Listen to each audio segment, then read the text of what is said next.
Bien-aimés frères et sœurs en Jésus, la grâce, la paix et la miséricorde nous sont données de la part de Dieu le Père et de Jésus-Christ, son Fils, notre Sauveur. Amen. Pour notre méditation de ce jour, nous allons lire dans l'Évangile de Jésus selon Jean au chapitre 3, du verset 9 au verset 13. Mais avant la lecture, nous chantons à la gloire de notre Dieu. Sans attendre, je veux tendre au bonheur promis. C'est le 194 dans Chant de victoire.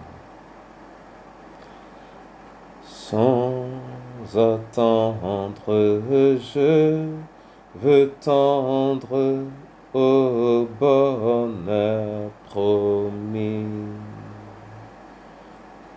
Qui s'élance, qui s'avance, obtiendra le prix. Quand je prie, Dieu m'entend. On m'attaque, il me défend. Donc en route, point de doute, le but est si grand. Près du trône, la couronne attend le vainqueur. Nulle trêve quand s'élève, a dit le Seigneur. D'obéir, soyons heureux, point de tiède, de peureux. Le fidèle nous appelle à régner aux cieux. D'un pas ferme jusqu'au terme, il faut s'avancer. Dieu m'observe, qu'il préserve mon pied de glisser. Que ce monde et ses attraits ne me séduisent jamais, si sa haine se déchaîne, que je sois en paix. Alléluia. Jean 3. À partir du verset 9 jusqu'au verset 13, là il est écrit: Nicodème lui dit: Comment cela peut-il se faire? Jésus lui répondit: Tu es le docteur d'Israël et tu ne sais pas ces choses. En vérité, je te le dis. Nous disons ce que nous savons et nous rendons témoignage de ce que nous avons vu. Et vous ne recevez pas notre témoignage. Si vous ne croyez pas quand je vous ai parlé des choses terrestres, comment croirez-vous quand je vous parlerai des choses célestes? Personne n'est monté au ciel, si ce n'est celui qui est descendu du ciel, le Fils de l'homme, qui est dans le ciel. Amen. Bien-aimés en Jésus, le Seigneur Jésus vient de parler de la nouvelle naissance qui ne semble pas du premier coup être comprise par Nicodème. Face à l'insistance de Nicodème à l'interroger, comment cela se ferait-il? Jésus lui dit: Mais tu es le docteur d'Israël et tu ne connais pas ces choses. Et là, précisons qu'il rend témoignage de ce qu'il a vu, et vous ne recevez pas le témoignage. Pour conclure,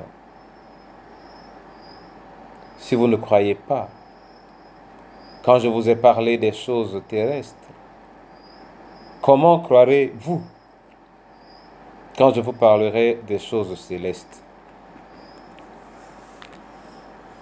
Ceci veut dire que jusque-là, Jésus a parlé des choses simples, mais ces choses simples ne sont pas comprises même par le docteur d'Israël, et il n'est pas le seul docteur à ne pas le comprendre. Ceci permet de dire ou de constater qu'il y a une très grande différence entre une manière d'emmagasiner les connaissances et de les restituer même parfois avec une acquisition de la connaissance qui rentre dans la transformation de l'homme et qui l'amène à la mesure des données effectivement reçues. On peut lire très bien la Bible, on peut très bien en parler, mais la Bible est là non pas pour qu'on la lise simplement ou qu'on en parle tout simplement, mais pour qu'elle rentre dans notre style de vie, de telle sorte que, effectivement, nous témoignons de ce que nous partageons, c'est-à-dire de l'évangile que nous partageons. Or, la tendance généralisée est de rester superficielle pour les questions bibliques, ce qui finit par nous rendre superficiels pour nos questions spirituelles. La nouvelle naissance est le b.a.-ba. C'est un élément basique, de telle manière que chaque chrétien doit pouvoir savoir ce que c'est. Chaque chrétien doit accéder à cela. Et chaque chrétien doit s'épanouir à partir de cela. Mais cela ne serait pas possible si on n'en a pas conscience. Mon frère et ma sœur, cette parole nous recommande, cette parole nous oblige, devrais-je dire, à connaître ce que c'est que la nouvelle naissance et à l'expérimenter, à la vivre et à nous épanouir à partir d'elle. En dehors d'elle, nous ne pourrons pas être des chrétiens. Et en plus donc, toutes les autres connaissances, toutes les autres informations, toutes les autres lumières qui nous sont promises ne nous seront pas accessibles. Versets 12 et 13. Si vous ne croyez pas quand je vous ai parlé des choses terrestres, comment croirez-vous quand je vous parlerai des choses célestes? Personne n'est monté au ciel si ce n'est celui qui est descendu du ciel, le Fils de l'homme qui est dans le ciel. Ces choses terrestres, c'est cela. Et nous devons les comprendre, les maîtriser et vivre avec elles. Mon frère et ma sœur, notre témoignage est attendu. Il est attendu, il doit l'être d'abord par nous-mêmes, mais il est attendu par notre entourage, mais il est surtout attendu par Dieu, car c'est grâce à lui que les portes nous seront ouvertes pour notre plein épanouissement. Prions donc le Saint-Esprit pour qu'il nous permette d'avoir accès aux éléments de base de notre identité chrétienne afin de pouvoir espérer à une vie épanouie dans la chrétienté. Que cette parole soit bénie et que notre réception de l'Évangile l'enracine dans nos cœurs et dans nos comportements, de telle sorte que nous puissions croître à travers lui au nom de Jésus-Christ. Amen. Je te rends grâce et je te bénis, mon Père, pour ce jour et pour le souffle de vie. Je te bénis également pour la parole que tu nous donnes. Seigneur, accorde-nous la grâce de la saisir de manière pleine. Oui, donne-nous de l'aimer et de grandir en elle. Apprends-nous à ne pas nous limiter à la facilité. Apprends-nous à ne pas nous reposer sur nos lauriers lorsque nous avons autour de nous des gens qui peut-être comprennent moins bien que nous. Donne-nous de nous offrir à la démarche excellente qui consiste à travailler sans cesse à la connaissance de ta parole et surtout à l'obéissance à cette parole. Toi qui es notre Dieu, glorifie-toi dans nos vies. Je veux remettre entre tes mains, Père éternel, les veuves et les orphelins, afin qu'ils reçoivent de ta part grâce sur grâce à la lumière de leur situation particulière. Ouvre toi-même les écluses des cieux et rends-les prospères. Je te prie pour nos différentes familles, Seigneur, qu'elles soient bénies et que ta parole soit également bénie en elles.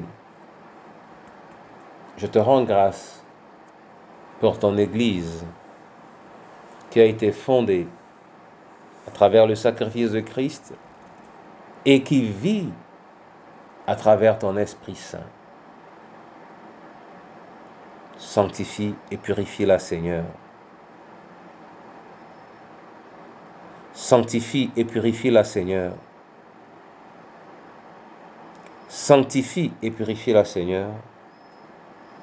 Et si cela doit passer par l'élimination de son sein, de tout ce qui ne te glorifie pas, étends ta droite, Seigneur, et purifie.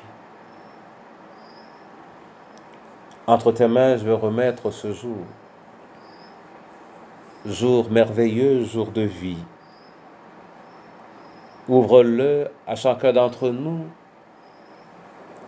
afin que ce jour s'apparente à la plénitude de ta présence.